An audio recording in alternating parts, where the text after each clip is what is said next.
Who was father of reed? ಯಾರು reed ಪಿತಾಮಹ? What is the definition of reed? ರೀಡುವಿಗೆ dictionary meaning ಏನಿದೆ? ಆದರೆ ನಿಮ್ಮ ಸರ್ಕಾರ ಮಾಡಿದ್ದೇನು? ರೀಡು ಹೆಸರಿನಲ್ಲಿ 880 ಎಕರೆಯನ್ನು ಡಿನೋಟಿಫಿಕೇಶನ್ ಮಾಡಲಾಯಿತು. ಎಕರೆಗೆ 2 ಕೋಟಿ ರೂಪಾಯಿ ಪಡೆದು. ಅದಿದು ಆಡಳಿತದ ಕಳಂಕ ಅಲ್ವಾ? ಇದು ಕಪ್ಪು ಚುಕ್ಕೆ ಅಲ್ವಾ?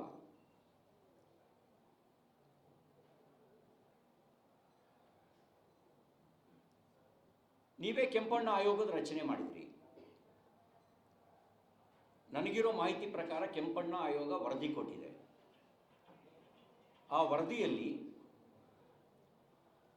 ಅಕ್ರಮ ಆಗಿರೋದು ಸತ್ಯ ಅಂತ ಒಪ್ಕೊಂಡಿದೆ.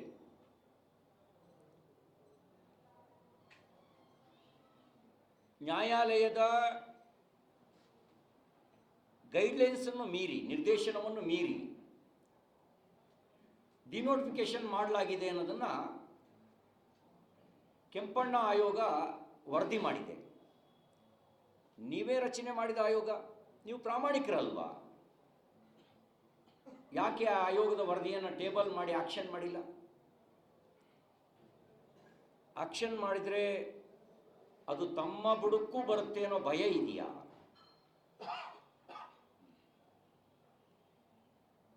ಯಾರ್ಯಾರು ಅರ್ಕಾವತಿ ಹಗರಣದಲ್ಲಿ ಭಾಗಿಯಾಗಿದ್ರು ಅಂಥೇಳಿ ಸಂಶಯದ ಬೆಟ್ಟನ್ನು ನ್ಯಾಯಮೂರ್ತಿ ಕೆಂಪಣ್ಣ ಅವರು ತೋರಿಸಿದ್ರು, ಅವರೆಲ್ಲರಿಗೂ ಆಯಕಟ್ಟಿನ ಜಾಗವನ್ನು ನಿವೃತ್ತಿ ನಂತರನೂ ದಯಪಾಲಿಸಿದ್ರಿ.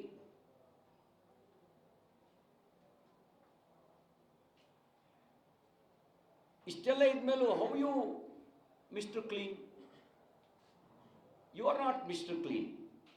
ಇದೆಲ್ಲ ತೋರಿಸುತ್ತೆ you are mister corrupt. You are not a mister clean.